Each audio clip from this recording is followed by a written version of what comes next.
So we're going to look at some problems from chapter 25. In fact, I'm just going to start on that first page of problems from chapter 25 just to see what we can do. And actually, before I even start these problems, let's do a quick review of some of the things that we talked about last time. Last time we introduced a concept called potential, and potential, as I suggested, was basically sort of like the height within an electric field. In the same analogy as if you had a mass and you placed it at a certain height and it changed heights, it would lose potential energy. What we say with potential voltage is that if you place a charge within an electric field, if it were to move within the electric field, it might move from a higher potential to a lower potential, and hence lose potential energy, gain kinetic energy. Of course, it could move the other way if it were a negative charge. A negative charge could move from a lower potential to a higher potential, but essentially do the same thing. Lose potential energy, gain kinetic energy. The same kind of idea. And I think one of our results was that the change in potential energy equals a charge, and the change in potential, change in voltage. And if the field is uniform,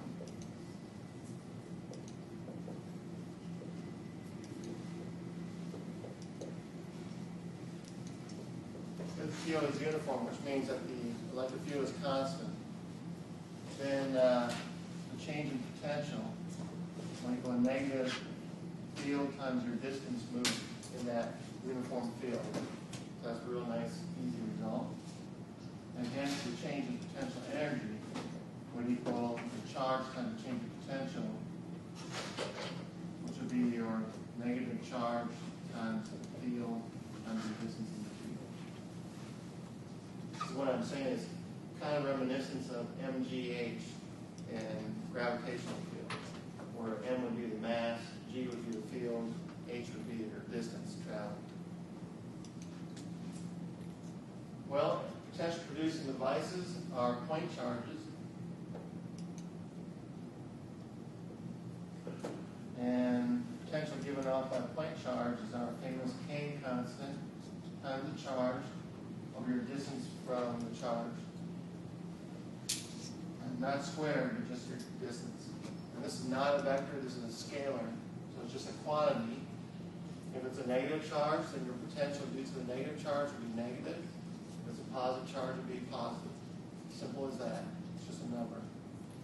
And so you could map a space based on KQ over R for all the charges that happen to be in that vicinity of that space. I hope I'm not forgetting, but I think the last thing we did was that you could, once you map your potential to all these charges, then you can actually extract the electric field as being the negative gradient of that potential scalar function. And essentially then, the electric field would be the negative partial derivative of the potential with respect to x in the I direction, plus a negative partial derivative of the potential with respect to y in the j direction, plus negative potential with respect to z in the k direction.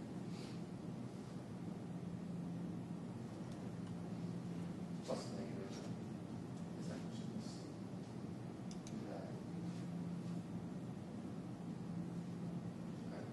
that? Negative partial derivative of the potential function with respect to x, y, and z in I, j, and k. Sound good? So that's what we did last time. As promised, that's really all we need for this chapter 25. So let's take a look at problem number 1. I think that's basically all. I might add a few things. It says a charged particle, Q equal to -8 millicoulombs, moves in a region where the only force acting on the particle is an electric force, is released from point A. At point B, the kinetic energy of the particle is equal to 4.8 joules. What's the electric potential difference? VB minus VA.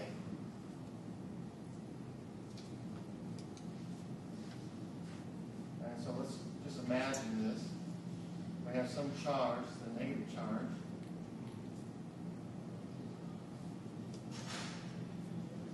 Released from rest, and then, so that's at point A. And at point B, that charge has a velocity, or kinetic energy, 4.8 joules.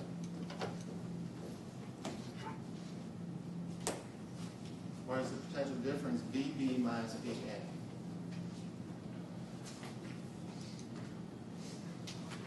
Well, what it loses in potential energy is going to gain in kinetic energy. Essentially, that looks like this.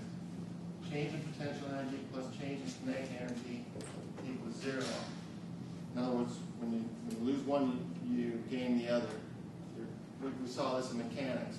It's something like this. Change in potential energy plus change in kinetic energy equals 0. In other words, your change in kinetic energy will equal a negative of your change in potential energy, or conversely, your change in potential energy will equal the negative of your change in kinetic energy. So in this case, our initial kinetic energy was 0, because we start from rest. Our final kinetic energy is 4.8. So our change in kinetic energy is going to be our final kinetic energy minus our initial kinetic energy, which is just going to be 4.8 minus 0, or 4.8 joules. So our change in potential energy is going to equal the negative of that, which would be a negative 4.8 joules. And we're going to imagine that we're going to go from some potential at A to another potential at B. So our change in potential energy should equal the charge times the change in potential. And we want to find the change in potential. So the change in potential will equal the change in potential energy divided by the charge. That's going to be a negative 4.8 joules divided by 8 millicoulomb, negative 8 millicoulomb.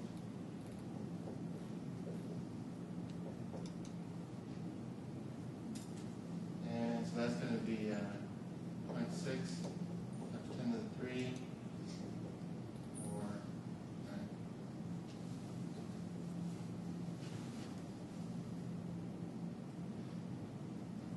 600.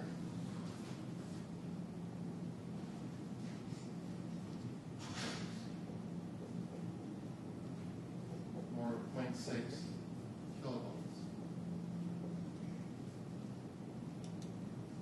is the answer I saw there. 0.6 kilovolts, 600 volts.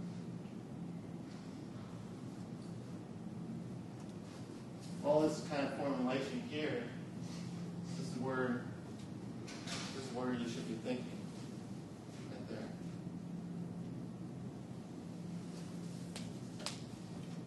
What do you think? Not too bad?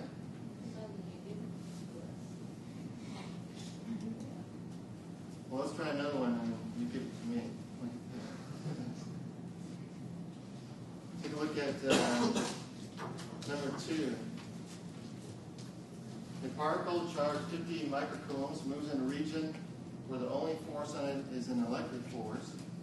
As the particle moves 25 centimeters from point A to point B, its kinetic energy increases by 1.5 millijoules. Determine the electric potential difference of V minus VA.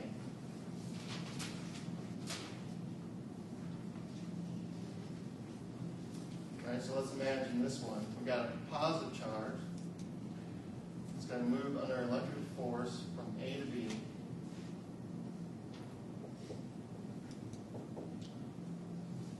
microcoulombs. Here's point A, point B.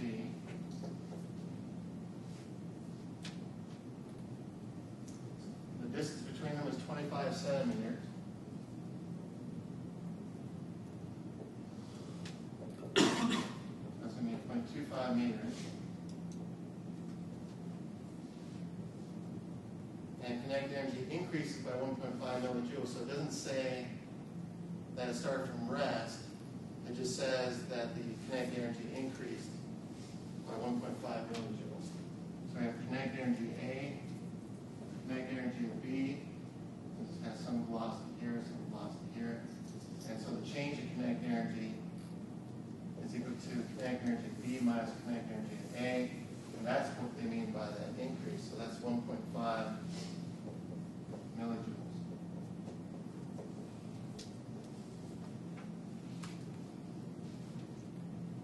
Our final kinetic energy is greater than our initial kinetic energy. Determine the electric potential difference VB minus VA. Well, being consistent, our change in potential energy should equal the negative of the change in kinetic energy. And so that's going to be a negative 1.5 millijoules. And change in voltage should equal our change in potential energy divided by the charge. That's going to be a negative 1.5 millijoules divided by 50 microcoulombs. 50 times 10 to the minus 6. That's going to be negative 1.5 divided by 5 times 10 to the minus 3 over 10 to the minus 5. 1.5 divided by 5 would be 0.3. Negative 0.3 times 10 to the 2 or negative 30.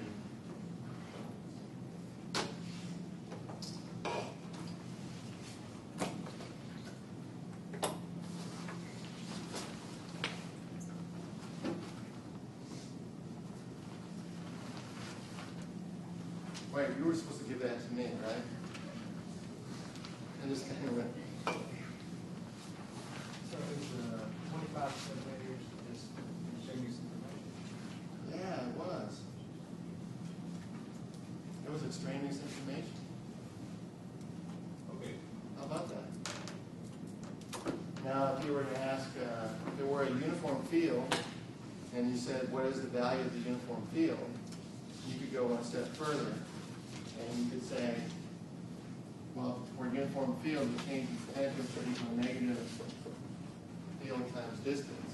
And then you would say that the field would equal negative change in potential over the distance, which in this case would be a negative 30 over the 0.25, whatever that came out to be. It's a good thing I've been doing some of this in my head because I didn't bring the calculator. What is it? 120. 120. Volts per meter or newtons per coulomb. So, you know, it's possible that that could have been the next question. But you're right, in terms of the potential difference, it's extraneous information. There would have been everything said in here except the last statement, or it would have been part B. It would have said what if the electric field is uniform, what is the value of that electric field? Uniform and constant.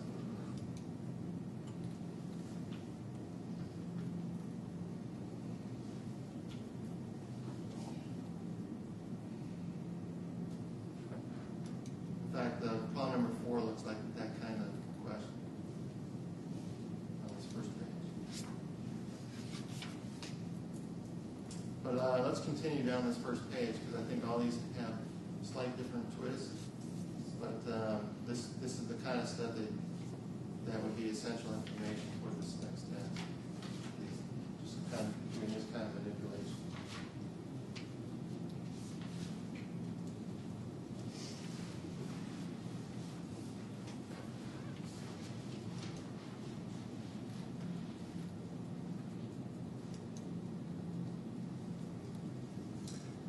Well, number 3, a particle charged 2 millicoulombs moving in a region where the only electric forces act on it has a kinetic energy of 5 joules at point A. So let's write that down. So here we have a particle charged 2 millicoulombs. It's at point A. And has kinetic energy at A of 5 joules. The particle subsequently passes through point B, which has an electric potential of plus 1.5 kilovolts relative to point A.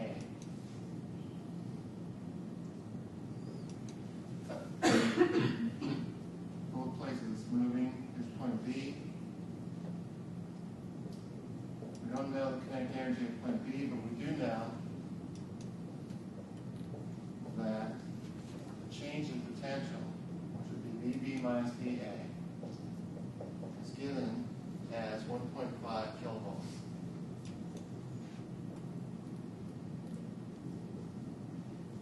In other words, point B is 1.5 kilovolts higher than point A. 1500 volts. Determine the kinetic energy of the particle as it passes through point B. Well, the change in potential energy will equal the charge times the change in potential. That's a given. And the change in kinetic energy will equal the negative of the change in potential energy. So that's going to equal the negative charge times the change in potential. Well, we know the charge, and we know the change in potential. So let's put that in there and see what we get. That's going to be 2 millicoulombs, negative 2 millicoulombs, times 1500 volts. So that is going to be negative 3 joules.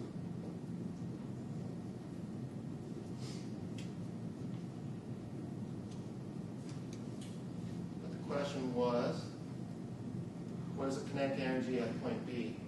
So that's our change in kinetic energy. So we're going to start off with 5 joules. We're going to have a change of negative 3 joules.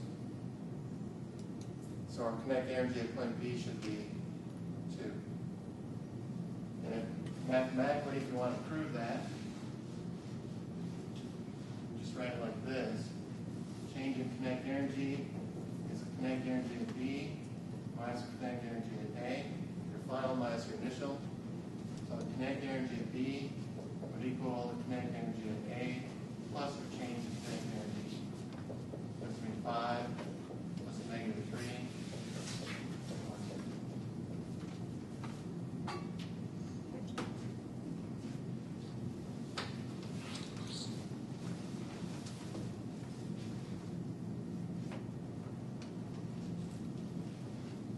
These don't look too bad, do they?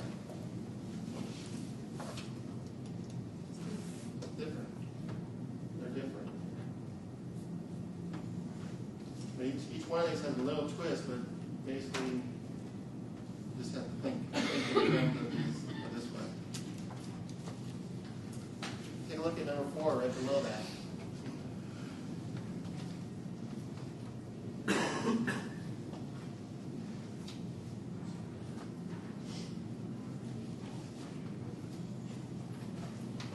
Number 4 from chapter 25, column 7. Particle mass 6.7 times 10 minus 27 kilograms, charge 3.2 times 10 minus 19 microcoulombs, moves along the positive x-axis with a speed of 4.8 times 10 to the 5 meters per second. Enters a region of uniform electric field parallel to its motion and continues to rest after moving 2 meters in the field. What's the magnitude of the electric field?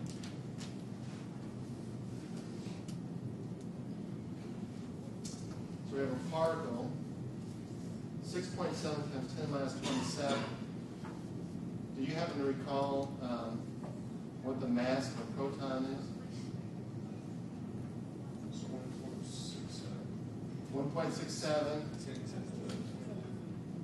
times 10 to the negative 27. So this particle that they're talking about here is 4 times, actually it's exactly 4 times the mass of a proton. And it has exactly twice the charge of a proton, because the charge on a proton is 1.6 times 10 minus 19. I bet that is not microcoulombs. So that should be coulombs. That's a little typo there. I hope things work out right, but that should not be microcoulombs. You're not going to find less than 10 to the minus 19 charge. So what this particle actually is in the alpha particle. It's 2 protons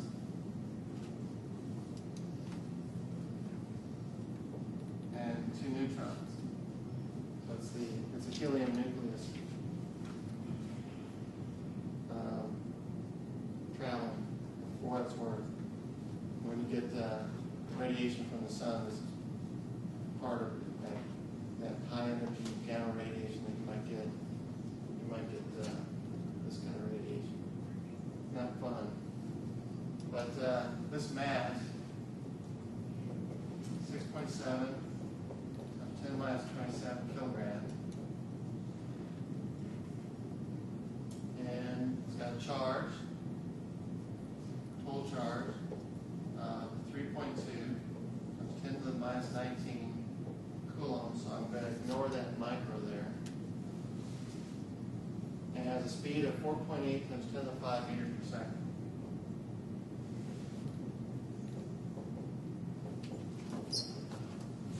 That's the speed at 0.8.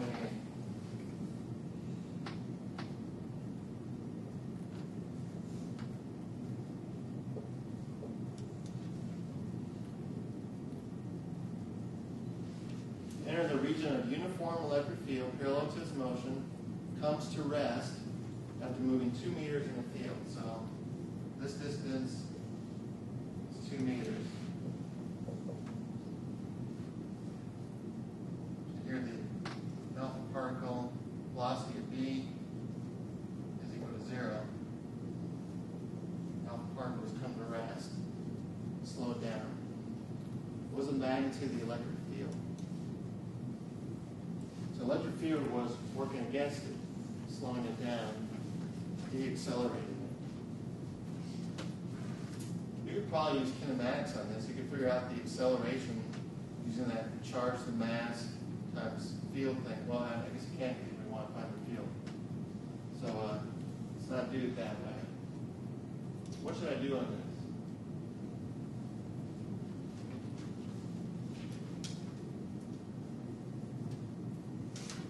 Any ideas?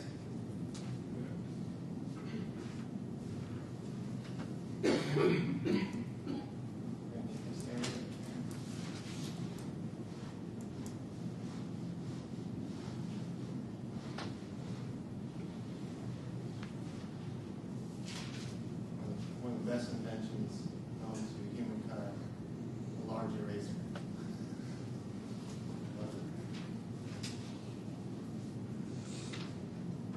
Let me rephrase the question. How can I repackage this problem so that it's similar to the kinds of problems we just did in the last 3? In other words, I want to put it in terms of like change in kinetic energy, change of potential energy, things like that. Value of electric field is equal to negative change potential over distance, right? Right. So let me write that down. Change in potential is equal to negative field times distance for a uniform constant field, which is what we have here. So, as Wes said, we want to find the electric field, so what we want to do is find the negative change in potential divided by the distance. And So we got the distance. So if we could find the change in potential, we'd be there. All right? Now it's starting to look a little bit better. This package is a little bit closer to the problems that we just did. What can I do to find the change in potential? Kinetic energy. Let's look at kinetic energy. We are given the velocity here at A, and we're given the velocity at B, so we can find the change in kinetic energy from mechanics, right? Is that what you're saying? Yeah, I can't remember the word. Well, here's the kinetic energy at A. 1/2 the mass times the velocity at A squared. All right, so what is that? That's going to be 1/2 times the mass of this alpha particle, which is 6.7 times 10 to the minus 27, times its velocity 4.8 times 10 to the 5 squared. And conveniently, I didn't bring my calculator. Right? So I don't get blamed if somehow I get the wrong number from Soul Center or somebody. I can pass the blame.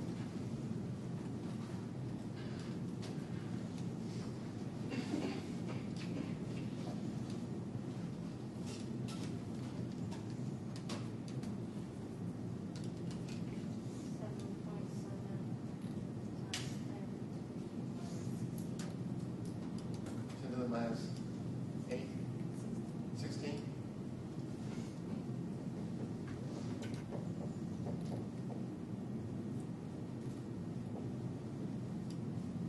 (7.7) times 10 to the minus 16 joule. Of course, our kinetic energy at B is 0. So our change in kinetic energy, which is kinetic energy at B minus kinetic energy at A, is going to be a negative 7.7 times 10 to the minus 16.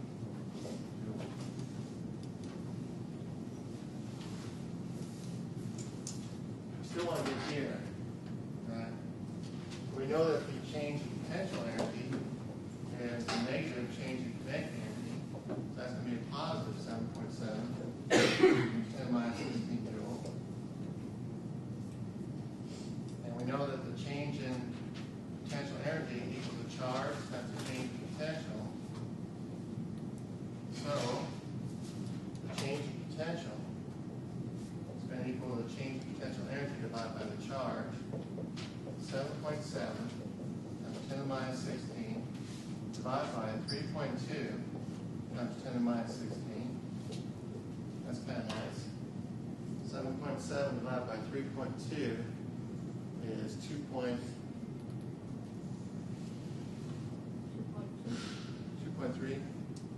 I'm sorry.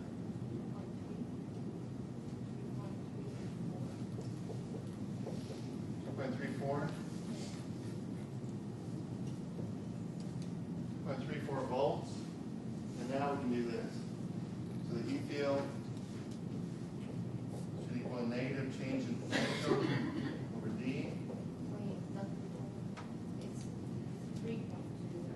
3.2. Wait. The answer is 2.4 instead of. Okay.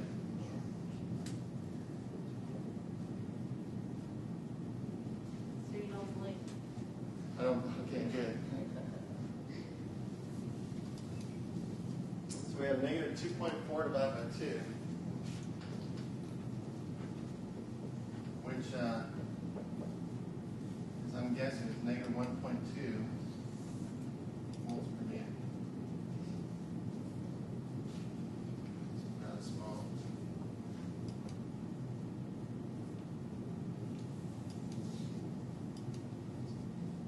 They asked for the magnitude of the electric field, so the fact that it's negative is not going to matter.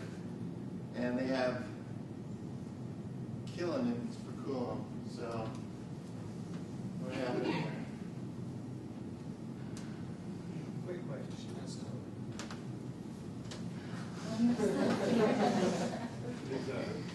Q is like 3.2 times 10 to the 19, and then it's changed to 16.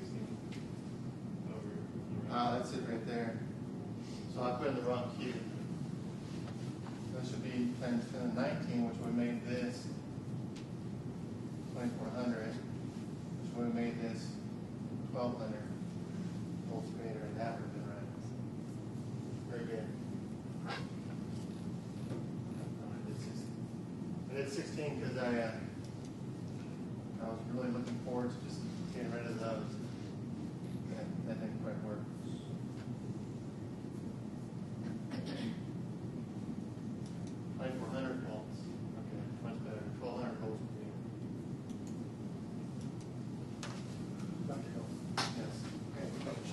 Delta K is your change in kinetic. Delta U is your change in potential. Delta V is change in voltage. That's it. It's called potential difference. Right. And I've been kind of intermixing those words. So change in V is change in potential. But it's also this change in voltage. Potential is voltage. And that actually is going to be our segue eventually, very soon, between all this electrodynamic stuff that we've been doing and circuits. We're getting the circuits, your change in potential between two spots in a circuit is your change in voltage. They're one and the same. Essentially, make this comment, a potential producing device is a battery. And what a battery does, it creates the hill for your circuit. In other words, you're at the bottom of the hill on one side of the battery, you're at the top of the hill at the other side of the battery. And if you put a positive charge at the top of the hill, it's going to fall down the hill through your circuit to the bottom of the battery. Basically, is one way to look at it. So the battery is a potential producing device. It's the hill, the electric hill, and the charges fall down the hill whichever way they can to the bottom of that hill.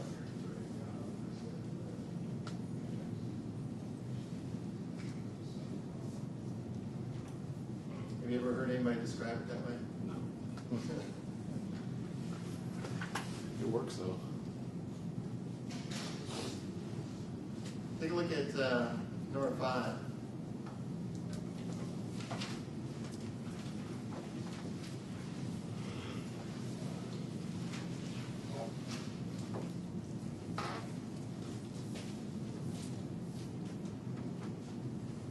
What is the speed of a proton that has been accelerated from rest through a potential difference of 4 kilovolts?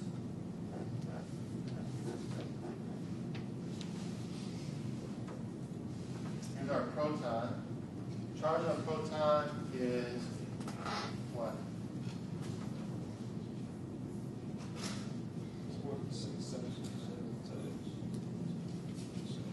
10 to the negative.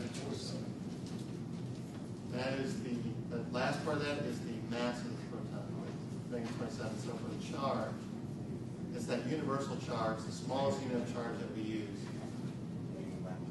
Negative 19. What I goofed up over there. It's 1.6 times 10 to the negative 19. Same magnitude charge on an electron. So that should be essential memorized information because you're going to use it over and over again. And hopefully I would put it on the test if I gave you a proton or electron. But or if I didn't, you could ask for that and I'd give it to you. But you should memorize it at some point. To accelerate from rest through potential difference of 4,000 kilovolts. So we're going to start from rest. Let's say our kinetic energy at A is 0 volt. And then we're over here. We've got some kinetic energy at B, which we don't know. But there's some potential at A, and there's also some potential at B. And the question is, the change in potential is 4,000 volts. The question is, how fast is it going? So our change in potential, VB minus VA, is 4,000.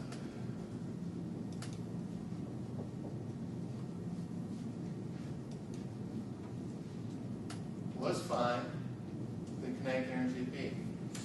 Because then we can find the velocity at B from that using mechanics.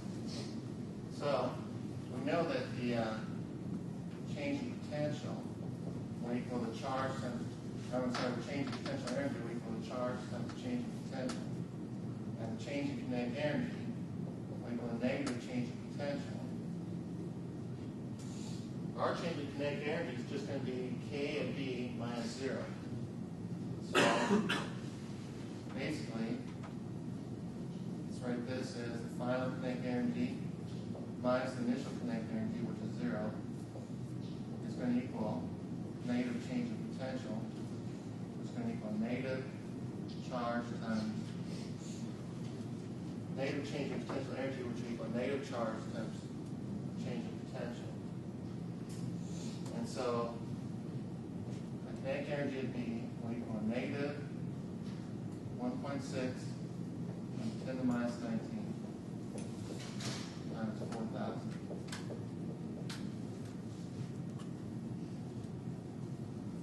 Which will be negative 6.4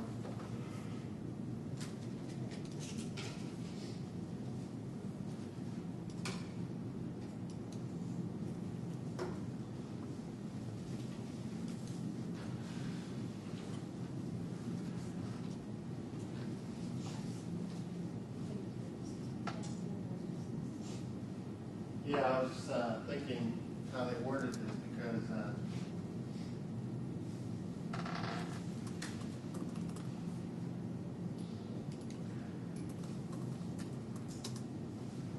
they said the change in potential was a potential difference of 4,000 volts, but they didn't say whether that potential difference was positive or negative. Is what I was lamenting. It said potential difference it's not necessarily assumed in the way they worded this, whether or not they're going up or down in potential. And essentially, I guess that's kind of not important.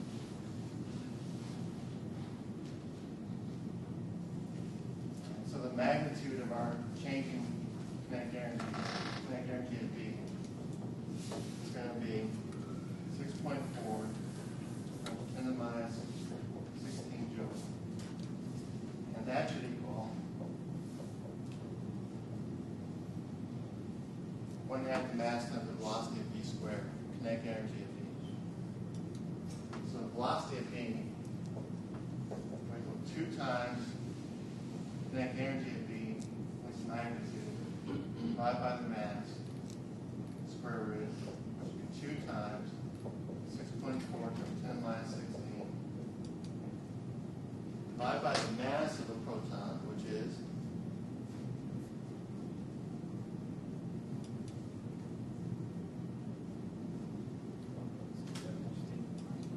1.67 times 10 to the minus 27. 1.67 times 10 minus 27.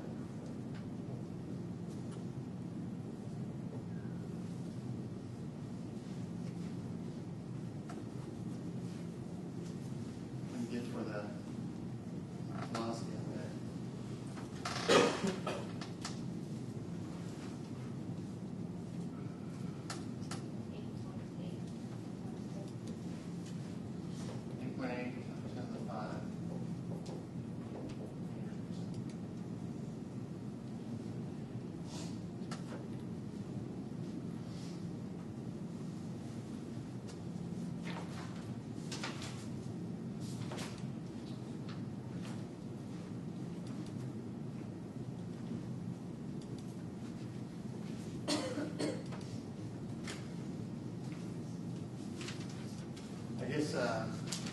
Theoretically, if they start from rest and all of a sudden start to move, I probably should have made this assumption. If it start from rest and move from one potential to the next, it must have been, and it's a positive charge, it must have been moving down in potential. In other words, it must have been moving downhill, right? Which means that the potential at B must have been smaller than the potential at A, which means that in terms of magnitude, the change in potential would have been a negative 4,000 volts, because the final would have been less than the initial. And then I wouldn't have had to make this idea of kinetic energy taking the absolute value of kinetic energy. So that probably would have been a better thing to do. Slightly better.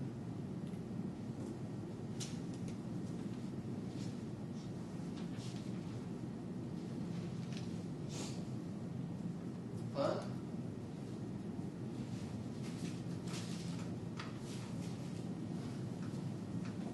Did I put one of these on the test? No? Please.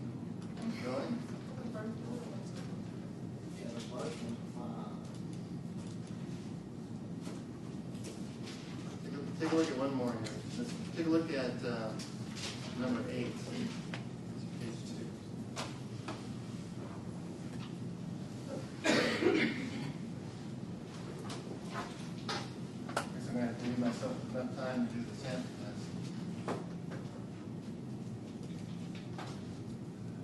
Point charges Q, little q, and big Q are positioned as shown. If little q is plus 2 nanocoulombs, big Q is minus 2 nanocoulombs, A is 3 meters, and B is 4 meters, what is the electric potential difference, VA minus VB?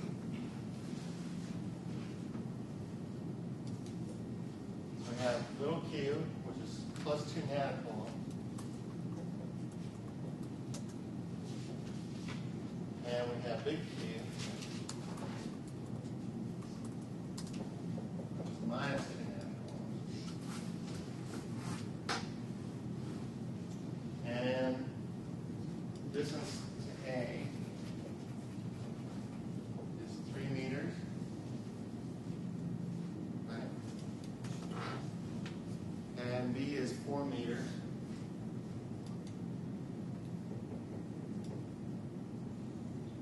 And distance to B here is also 3 meters. The question is, what is the potential difference between VA minus VB? So what is potential A minus potential B? Well, last time we said that the potential due to a point charge is a scalar value, and that potential due to a point charge is K charge over R, where R is your pure distance from that charge. It's just a number. If Q happens to be positive, then this is a positive value. Q happens to be negative, it's a negative value. Well, let's do that for these two charges to point A. All right? So, let's look at point A. Potential due to the middle charge Q is going to be equal to KQ over R, point A. And so that's going to be 9 times 10 to the 9 times 2 nanocoulombs over what the distance to little q to point A. That's just going to be 3. Nicely, the 10 to the 9 and 10 to the minus 9 cancel out, so we'll have 18 divided by 3 or 6 volts.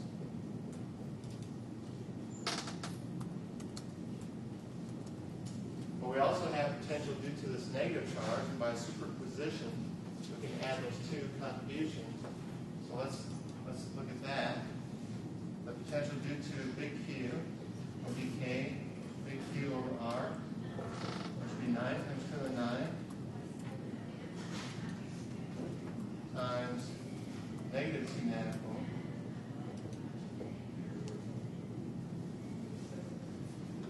over what? 5. Very good. We've got a 3, 4, 5 triangle. And we want the pure distance to that point. So that is going to be 10 to 9, 10 minus 9 cancel out. It'll be negative 18 divided by 5, which will be a negative 3.6. Volts. So essentially, potential at point A is going to equal 6 plus a negative 3.6 or 2.4 volts. Just a number, but that would be the potential at A. Now let's look at point B. Potential due to little q at point B is equal to K, little q over R. K is going to be 9 times 10 to the 9. Little q is 2 nanocoulombs.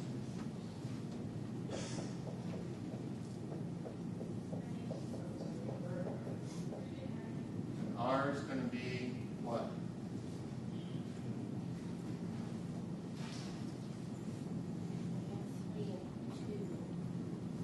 We have 3 and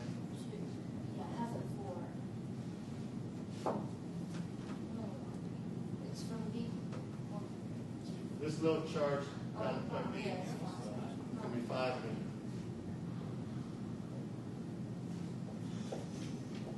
So it's going to be 18 divided by 5 or 3.6 volts.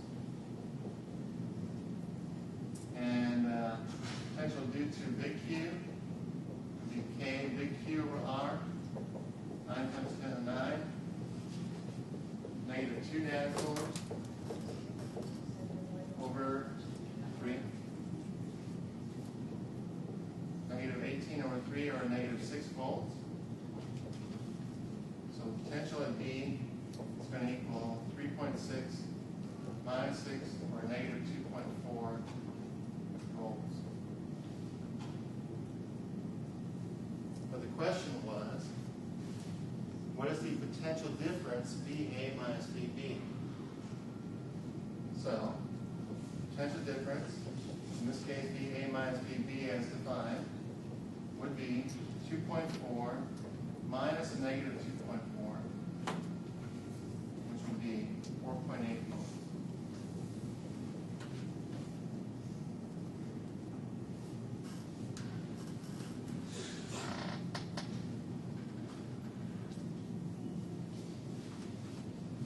Representative of this chapter 25, I'd like you to be able to do this kind of thing.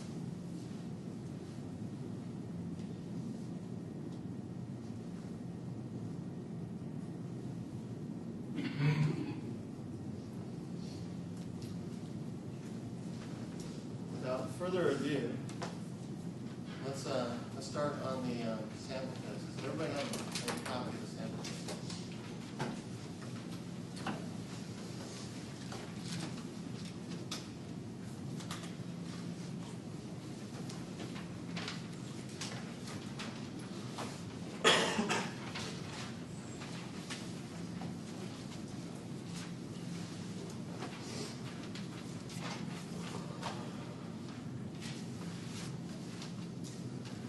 Let's start with column number 1 and go right through this.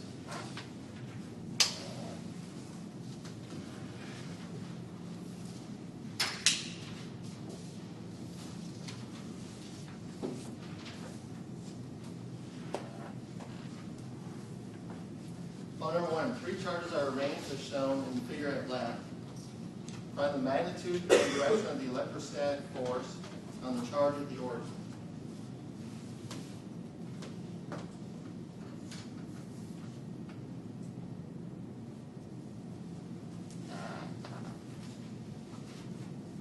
Charges, we've got charge 1, which is 5 nanocoulombs, positive charge. We've got charge 2 over here, which is 6 nanocoulombs, so also positive. And we have a negative charge down here, charge 3, negative 3 nanocoulombs. Distance between these two charges up here is 0.3 meters, and this charge over here, these two charges, 0.1 meters. We want to find the electrostatic force on the charge at the origin. Now, if we're thinking force, then we're thinking vectors, but we're also thinking Coulomb's law. So, looking at the charge at the origin, it's going to have 2 forces on it due to these other 2 charges. This force up here is going to be repulsive, so it's going to have one force. Called F1, and it's going to the left like that. And also it's going to be attracted to this negative charge down here.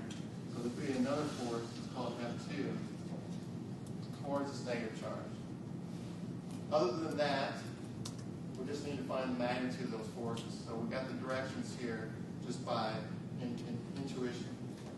Like charges repel, unlike charges attract. So the magnitude of force 1 is going to be K, charge 1, charge 2, over the distance between them squared. That's going to be 9 times 10 to the 9. Charge 1 is 5 nanocoulombs. Charge 2 is 6 nanocoulombs. And the distance between them is 0.3 meters squared. 10 to the 9, 10 to the minus 9 cancel out there. So this is 9 times 5 times 6 times 10 minus 9 over 3 times 3 times 10 minus 2. That 9 and that 9 cancel. We've got 30. 10 to the minus 9 over 10 minus 2 would be 10 to the minus 7. So that's going to be 3 times 10 to the minus 6.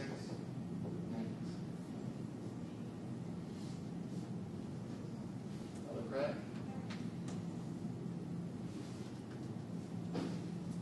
And that would be in the negative x direction like that.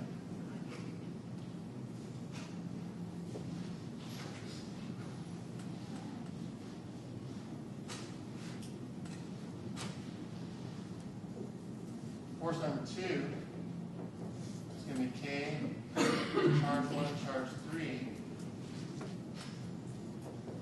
over the distance between them squared. K is 9 times 10 to the 9. Charge 1 is 5 nanocoulombs. Charge 3 is minus 3 nanocoulombs, which I'm only going to write 3 nanocoulombs. Why? I'm not going to write the negative sign.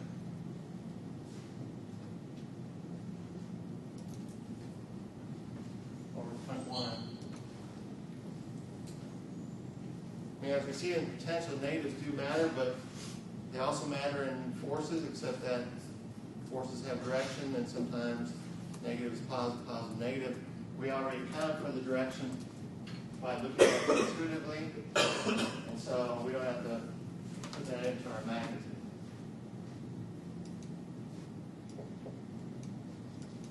Ten to the 9, 10 to the minus 9 cancel. So we have 9 times 5 times 3, 10 to the minus 9 over 1 squared times 10 to the minus 2. So that's going to be 45 times 3, which would be 135 times 10 to the minus 7. This would be 1.35. 10 minus 5.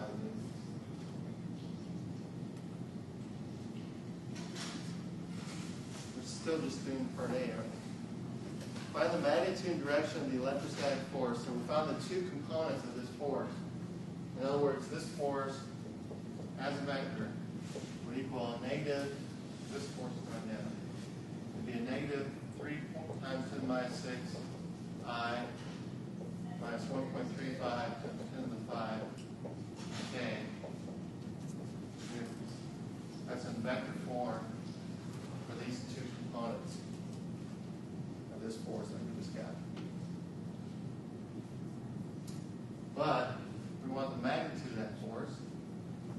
So the magnitude of this force, square the components, add them together.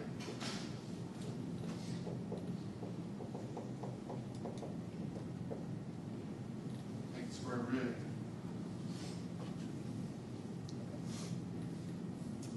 If I were to do that,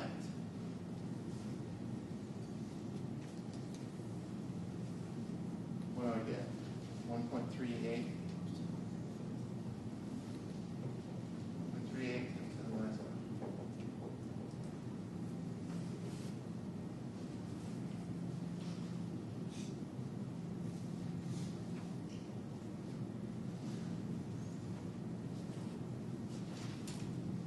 Well, that's nice. That was part A.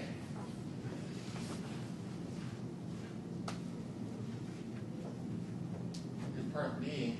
What's the magnitude of the electric field at the origin? Well, actually, since we did all the work in part A, part B is relatively easy because in terms of magnitude, force equals charge times field. And at the origin, we have charge 1. So by definition, the field at the origin will equal the force divided by the charge that exists there. In this case, force divided by charge 1. And we just found the magnitude of the force, 1.38 times 10 minus 5. We divide that by 5 nanocoulombs. 5 times 10 minus 9. We would get the electric field at the origin. At least the magnitude of the electric field at the origin. What is that?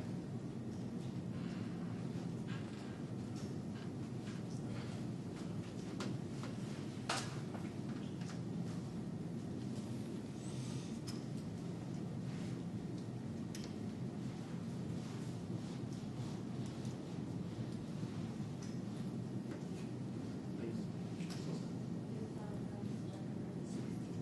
2,160?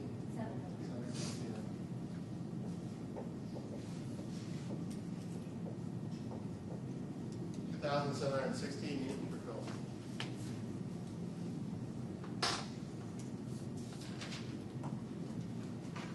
Sound good?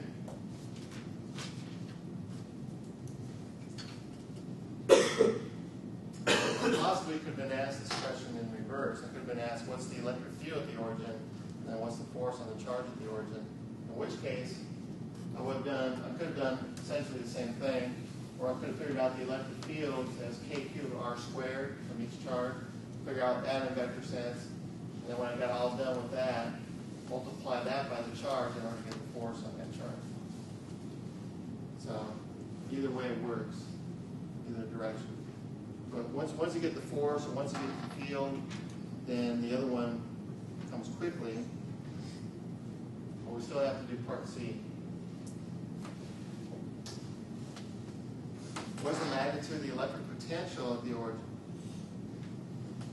Electric potential for a point charge in general is k cubed over r. And we want to find what k cubed over r is at the origin. Now, if we're looking for that, if you already have a charge there, that charge cannot have a potential on itself. In other words, it is resting in a potential, but it's not creating that potential on itself.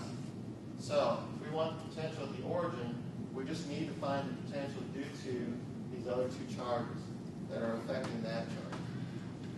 So, essentially, we're looking at this situation. We want to find the potential at the origin. We've got a charge, Q2, of 6 nanocoulombs, that's 0.3 meters away. We have another charge, Q3, minus 3 nanocoulombs, that's 0.1 meters away. That's essentially what we want to do, and this will have a positive potential, this will have a negative potential at that point. So the potential due to charge 2 will be K charge 2 over that distance, 9 times 10 to the 9, times 6 nanocoulombs over 0.3, 10 to the 9, 10 to the minus 9 cancel out, so we'll have 54 divided by 0.3, 180. That's 180 volts due to that charge. And then the potential due to the other charge is going to be K charge 3 over the distance to that point, which would be 9 times 10 to the 9 times negative 3 nanocoulombs. And here I want to keep the negative because we're looking at a scalar value, not a vector. So we haven't accounted for the negative in any way yet.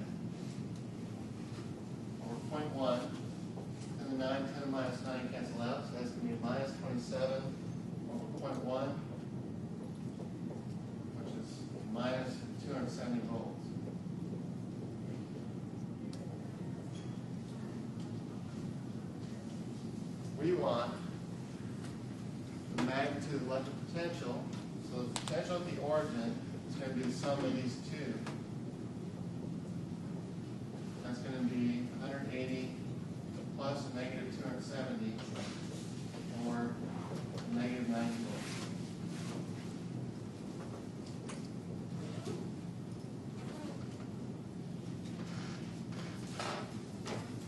If you want more practice on this kind of stuff, then you might want to do some of the problems we didn't do in chapter 25, kind of the peripheral problems that we didn't do.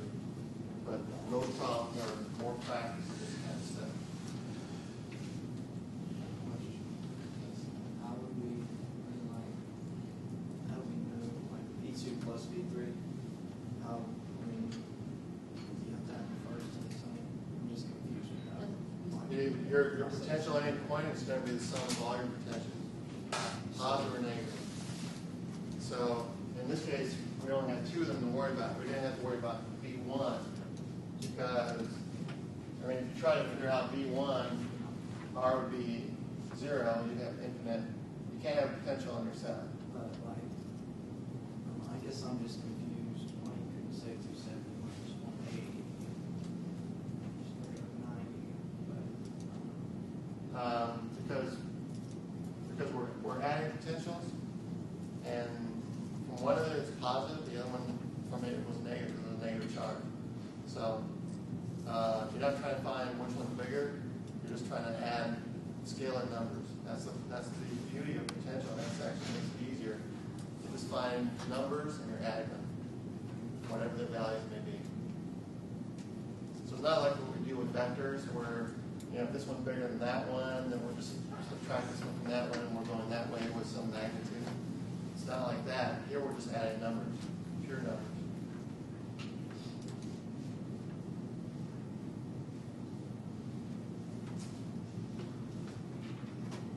Take a look at problem number 2 on the sample test.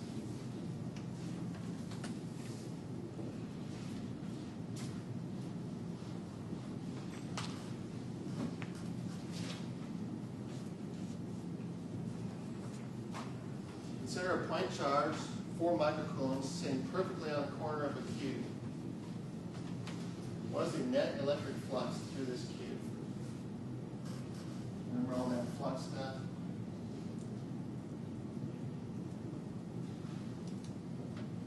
Here's a cube.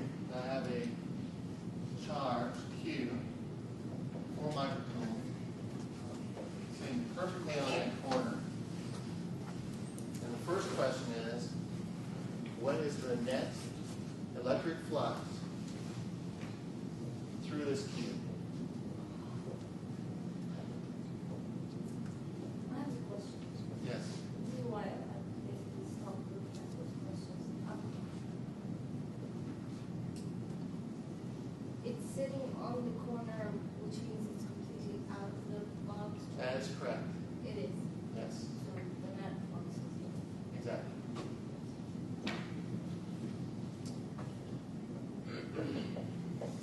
It's just outside that box. All right. Sitting perfectly on the corner, just outside. So everything going in, coming out.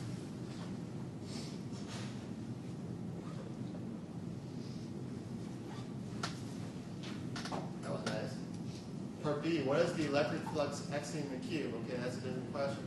What is the flux that's actually coming out on the other side of this cube? And we know the net flux is 0, and so the magnitude of the flux going in is equal to the magnitude coming out. They're just opposite in sign. But we want to find out what's the flux coming out on the opposite side of this cube. How can I figure that out? Flux coming out. Remember all those geometric things that we were doing on Flux Day? Which was it last Monday? Or a week ago? Seems like a long time ago. Because there was 2 ways to look at flux. And one way was flux is equal to the integral of E dot with the area vector everywhere on the surface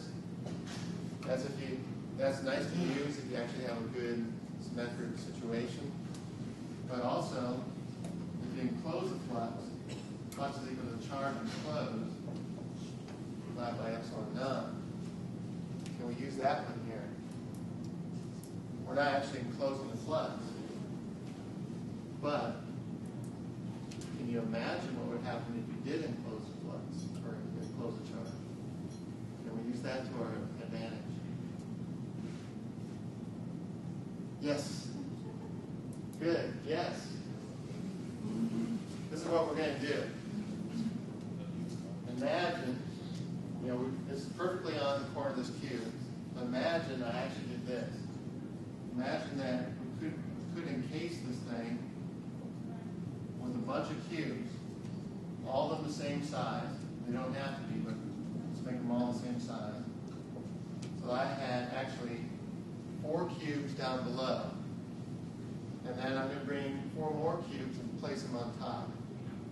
So I'm going to totally encase this charge with 8 cubes, all of equal size. Right? That's what I thought when I thought that 8 might be sitting in, like, partially inside the cube, then it would be 1/8. But it's completely outside. So it bothers you that we have it completely outside, Yeah. even though it's infinitesimally close to this cube.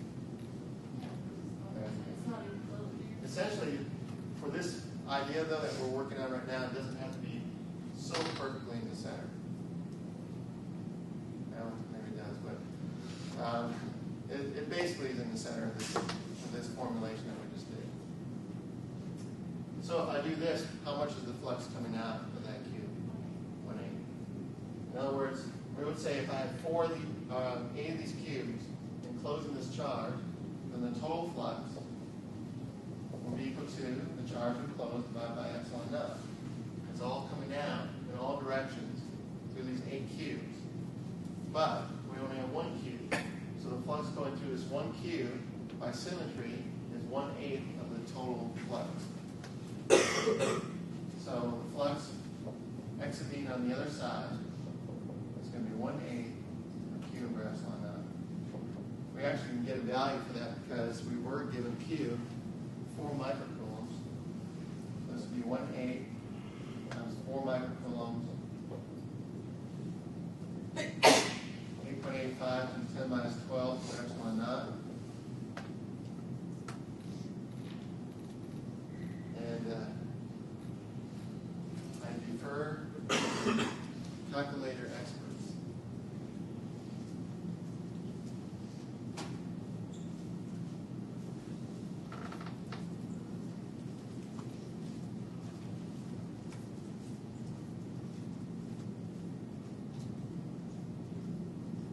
It's like a competition because whoever gets this right gets to have their name put as the unit for this unit of flux.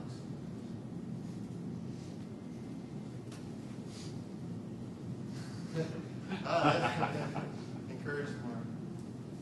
What do you got 6 there? times 10 to the negative 4. What was that saying?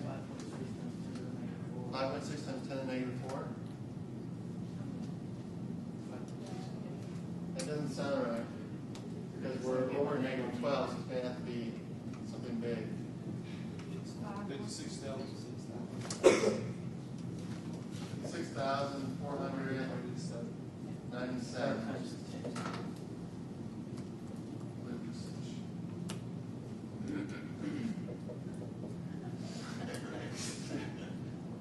6,497 loops. Okay? Which is much easier to remember than Newton meter squared per coulomb. Right? So on our test, we can actually just put loops. It's out there. We just put our own name in it.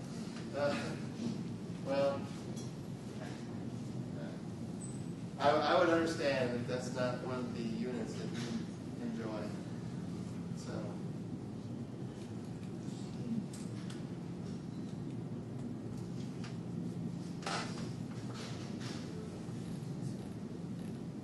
C. Here's another question. What is the electric flux entering inside A now? We'll try to use this kind of geometric thinking. We now know the flux that's exiting on the other side. Right? Which is basically going through the 3 back sides of this cube. Right? What would be the flux? Here's our cube.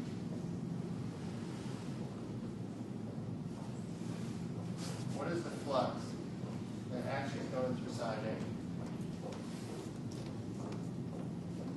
Would be a third of that. It'd be a third of that. And would it be positive or negative? Positive. Negative. Plus negative. It'll be negative because it's going in. Any flux that's going into the surface would be negative flux. Any flux coming out would be positive.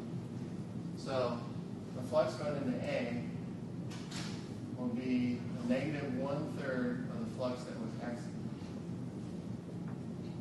Because the flux going in is negative of the flux exiting, and it's going to be 1/3 because by symmetry, there's no reason why A should get any more flux than B or C. It's perfectly on that corner, and so the same amount of flux is going into those three sides. So this would be negative 1/3 times 56,497, which would be 18,166.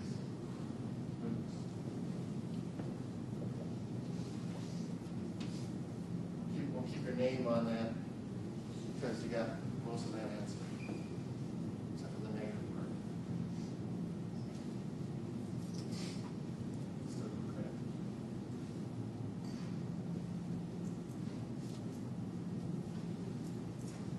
I better speed up. Holy cow. Sorry.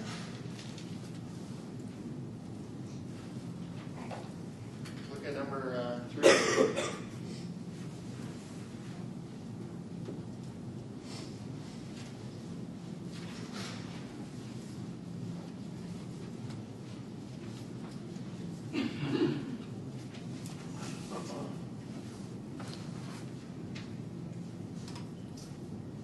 Positron, mass 9.11 times 10 minus 31 kilograms. Charge 1.6 times 10 minus 19 coulombs. Moves at 5 times 10 to the 5 meters per second in the horizontal direction. We've got positron, 9.11 times 10 minus 31 kilograms. Positron has the same mass as an electron. It's just positively charged. It's not really a proton. It's a positron.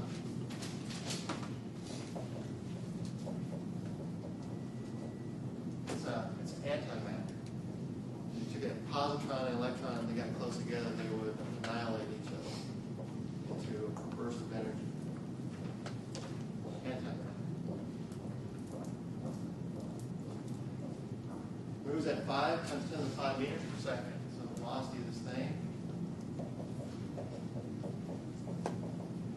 5 times 10 to the 5 meters per second in the x direction. The question is, first question, find the magnitude of the vertical electric field. We have vertical acceleration in the electric field. We have vertical electric field, let's say going like this, equal to 6 times 10 to the 3 meters per coulomb. We want to find the acceleration due to that field. Well, we have a formula for that. That's the charge to mass ratio times the field.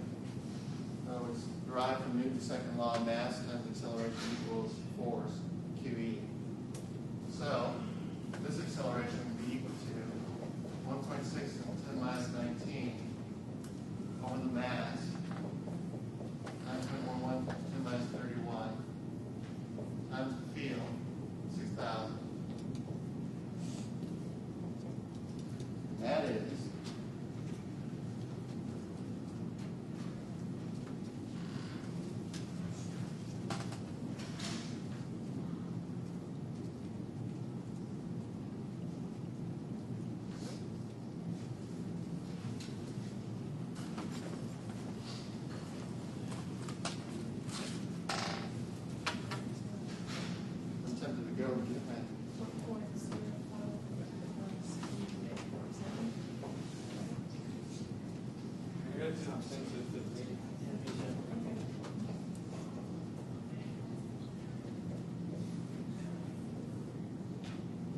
close.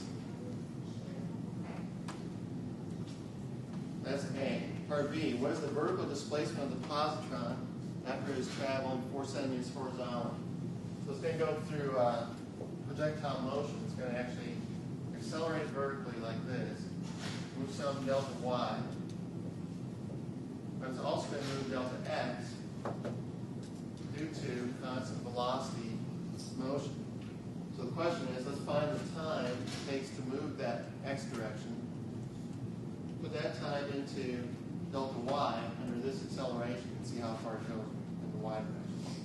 Remember that old projectile motion stuff from Physics 1? Good. The fun stuff?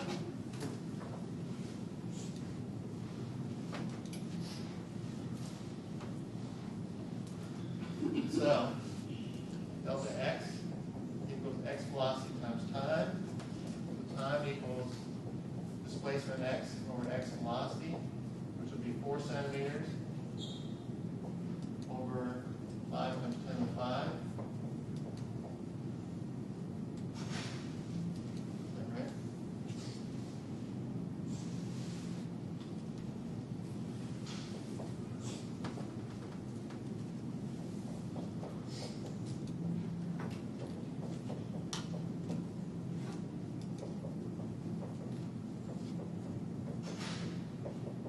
Times 10 to the minus 8 seconds.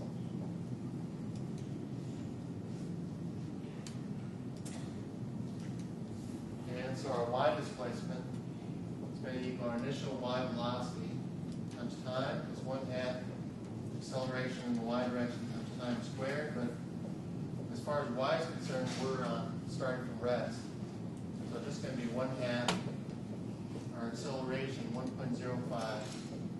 10 to the 15 times the time, 8 times 10 minus 8 squared.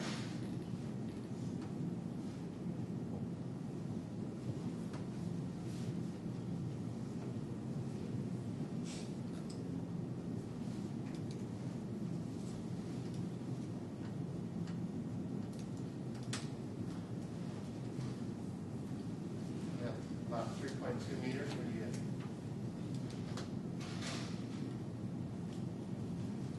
My word for it. I'm trying to do it in my head.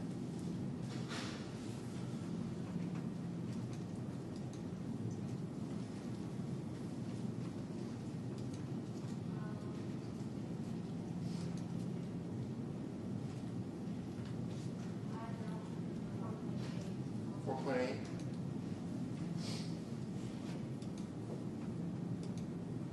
Meters? Is that 4.8? What do you get, Luke? We got 3.36. That's what I got. I think we'll go majority rules in this one.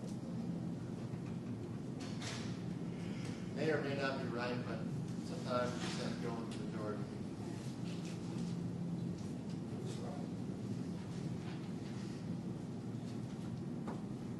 See, what is the magnitude of the positron velocity after it's traveled 4 centimeters horizontally? The x velocity is not going to change. Still going to be the same, unchanged. The y velocity will change according to our acceleration. So our y velocity is going to equal our initial y velocity plus acceleration times time. We're in the kinematic equation number 1. So it's just going to be acceleration times time, 1.05 times 10 to the 15 times 8 times 10 minus 8. That's going to be approximately 8 times 10 to the 7 meters per second. More accurate one, 8 point something. 8.4. 8.4 times 10 to the 7 meters per second. And so our magnitude of velocity would be these two components squared, add together, square root. And if I did that, that would be 5 times 10 to the 5 squared plus 8.4 times 10 to the 7 squared. All that in square root. I'm just kind of doing that in my head. I get 8.4 times 10 to the 7 meters squaring it, carrying the tube, doing the square root.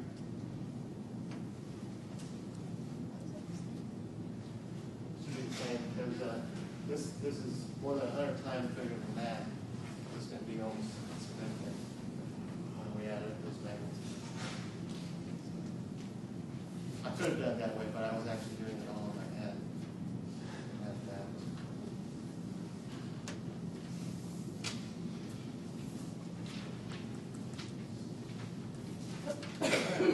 We're okay so far. So far, so good?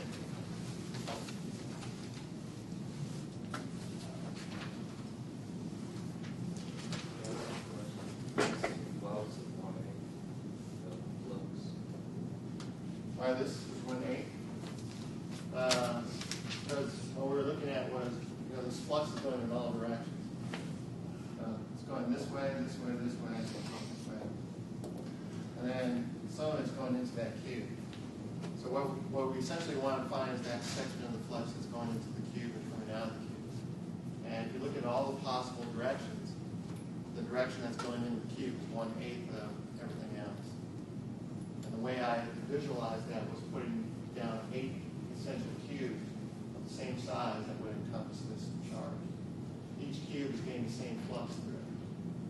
But the flux going through just one of those cubes would be 1/8 of the total flux. If you enclose a charge, your total flux is Q over epsilon naught. So if you enclose it by 8 little cubes, the flux going through one of those 8 is going to be 1/8 of that. Probably will get a problem like this with a charge and a geometrical figure, and so and it actually might be one of your easier problems if you think about it, because you don't have to do as much mathematics. The key part is to figure out the geometry. Well, number three, you probably, these are all representative problems. So you're probably going to get a Coulomb law problem with charges, figure out the forces, figure out fields, or figure out potential like number 1. You probably will get a flux problem like number 2, look at some geometrical situation. You probably will get a charge accelerating in the field problem like number 3. So I'm treating you right here. This is essential information. And you have a 50% chance of getting problem number 4 verbatim, right? I flipped the coin, and as we all know, it came up. What did it come up? Heads. So it came up heads. And we all know what that means. Of course, nobody called it. I called it in my head. Right?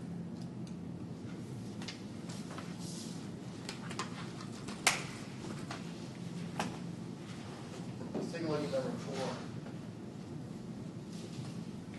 Derive Coulomb's law from Gauss's law.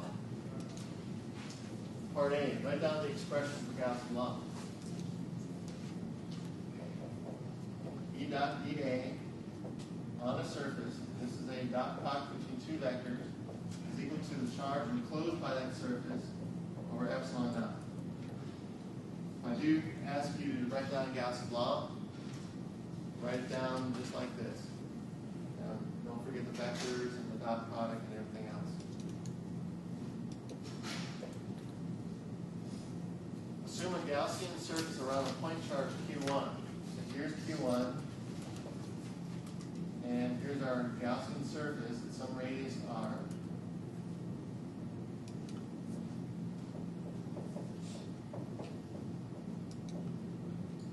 And everywhere on this surface, there's going to be an E field emanating radially outward, and coincidentally, that will also be the same direction as the area vector, because that's normal everywhere on that surface.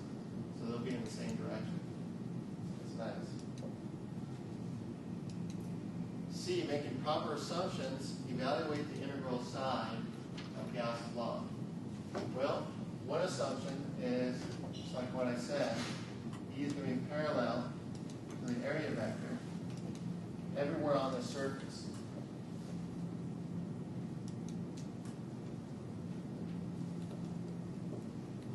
that means that E dot dA is going to equal just E dA. Because cosine of 0 is 1.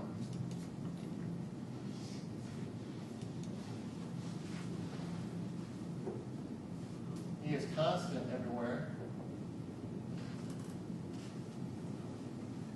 on the surface, because there's no reason why it should be greater at one point than another point. So whenever you have an integral of a constant, you can take the constant out of the integral. So integral of E dA over the surface equal E dA. I should just put the surface down below here.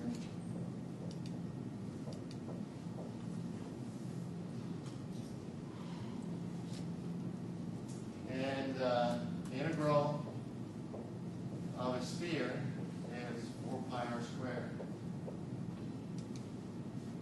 You can use that. You don't have to go into spherical coordinates. Just the integral area of a sphere is 4 pi r squared. So now we have on the left-hand side of Gauss's law,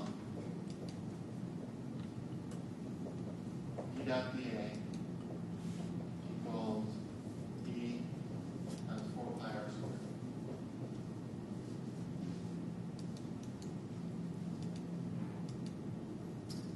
Part D, algebraically solved for the electric field of a point charge. All we're going to have now is E times 4 pi r squared equals the charge enclosed over epsilon naught. But our charge enclosed is all the charge enclosed, which is just Q1. And solving for E, we have E will equal 1 over 4 pi epsilon naught times Q1 over r squared, which will just be K Q1 over r squared. And that is the electric field of a point charge.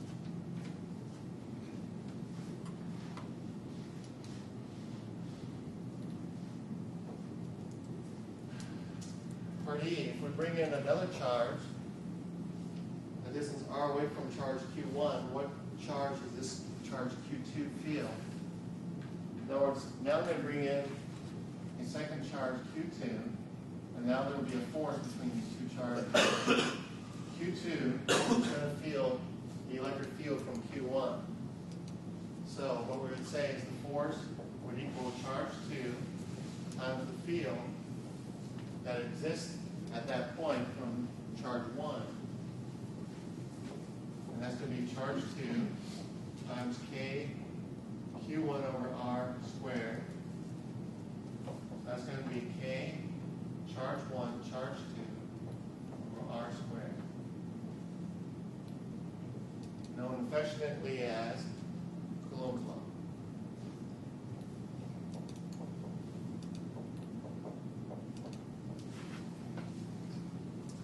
So, you have derived Coulomb's law from Gauss's law.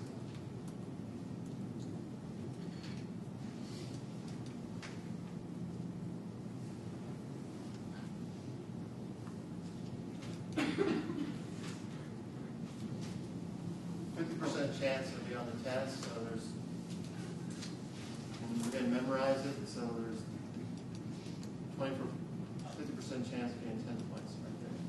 If it were poker, you'd say your what do they call it, expectation value would be 25 cents. In other words, this would be a positive you'd want to play, because you have a good chance to come up with some money. So I watched that World Series of Poker. I don't know why. But they figure out these odds and then how much money they already have in the pot. And so this one, you already have a lot of money in the pot, and you might as well play it, so to speak. Yeah, I don't know why. It's interesting.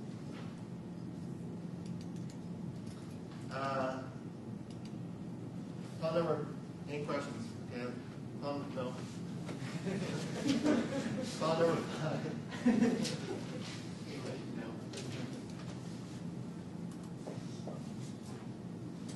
small 5-gram plastic ball is suspended by a 15 centimeter long string in a uniform electric field, 1,000 newtons per coulomb, as in the figure at left. The ball is a charge with little q.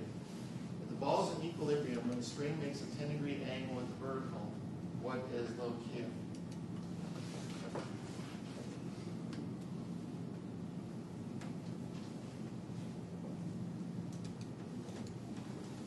About 1,000 newtons per coulomb field going to the right. And this ball suspended by a string L, mass is 5 grams. And it's got some charge Q. We want to find out what Q is, but the ball itself is in equilibrium, so there's no net force on it. And whenever I use the words equilibrium and no net force, and then I preface the next statement as saying, where should I start? You say, Jennifer? Make a free body diagram. Right. Free body diagram. So we got weight, mg. We got electric force, QE. We're going to have tension going up this way at a 10-degree angle. Maybe that's a mistake.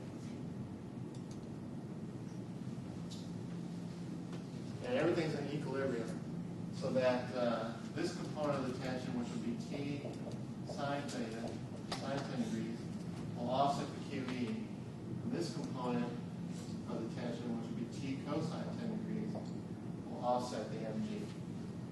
So essentially, I can say that T sine 10 degrees equals QE, and T cosine 10 degrees equals mg.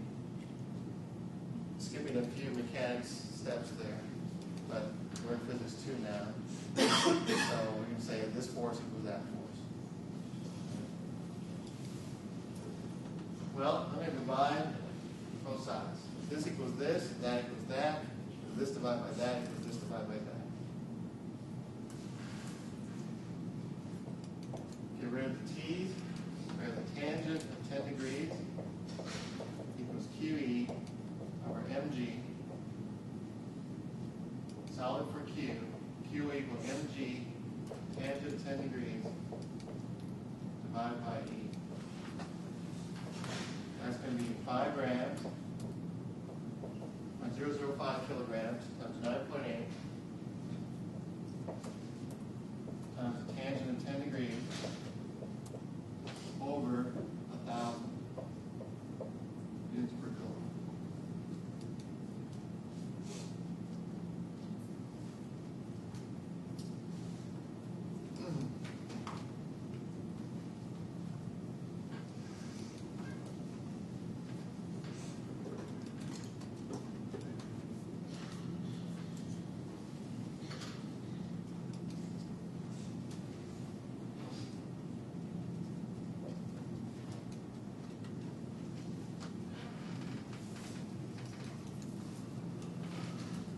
What do you got?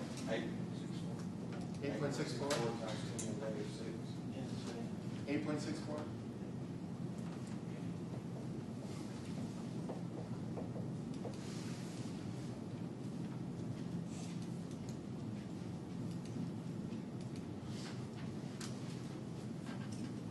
I've held you over 2 minutes. I'm going to cross out on number 6. We're not going to do the ring problem.